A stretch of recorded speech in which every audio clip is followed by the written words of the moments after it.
ഏറ്റവും പുതിയ ഡിസൈനുകൾ ഏറ്റവും കുറഞ്ഞ പണിക്കൂലിയിൽ. ബ്രിഗാദിയ golden diamond, Chavakkad. Alukkaran silver jewellery, Chettuva road, Chavakkad. Chettuva road, Vadanappally.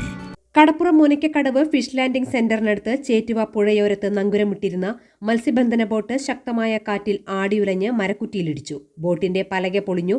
ബോട്ടിലേക്ക് വെള്ളം കയറി. പൊന്നാനി സ്വദേശി അബ്ദുള്ളക്കുട്ടിയുടെ ഉടമസ്ഥതയിലുള്ള ഭാരത് എന്ന മത്സ്യബന്ധന ബോട്ടാണ് മരക്കുറ്റിയിലിടിച്ച് അപകടത്തിൽപ്പെട്ടത്.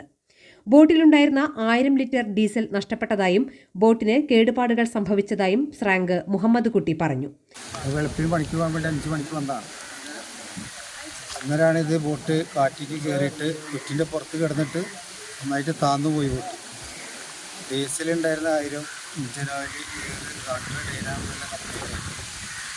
മൊത്തത്തിൽ ബോട്ട് താഴേക്ക് ഇരുന്ന് പോയി. പല പൊട്ടിയിട്ട് താഴെ പലലും പൊട്ടിയിട്ട് ഇതായിട്ടുണ്ട്.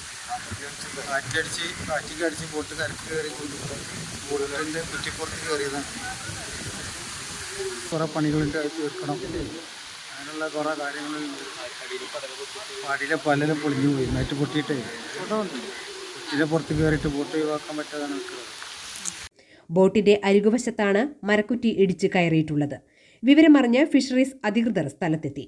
Chavakkad Matsyabhavan fisheries extension officer Reshma R Nair, assistant extension officer Tony Jose, Sagar Mitra, Harishma Vineeth എന്നിവർ സ്ഥലത്തെത്തി മേൽ നടപടികൾ സ്വീകരിച്ചു. മത്സ്യത്തൊഴിലാളി division president P Ummer Manaf, CPM local committee അംഗം PA ഹസീബ് എന്നിവരും സ്ഥലത്തെത്തി. എന്റേത് മാത്രമായ ചില ഇഷ്ടങ്ങൾ അണിയുമ്പോൾ ഞാൻ ആസ്വദിക്കുന്ന സ്വർണ്ണാഭരണങ്ങളിലെ സവിശേഷത. എന്റെ ആഭരണ കളക്ഷനിലെ ഒന്ന് മാത്രം മതി മറ്റുള്ളവരിൽ നിന്ന് വേറിട്ട് തിളങ്ങാൻ. ആലുകാരൻ ജ്വല്ലറി, മുത്തൻമാവ്, ഒരുമനയൂർ, മുതുവട്ടൂർ, ചാവക്കാട്. വില്യംസ്, ഒരുമനയൂർ.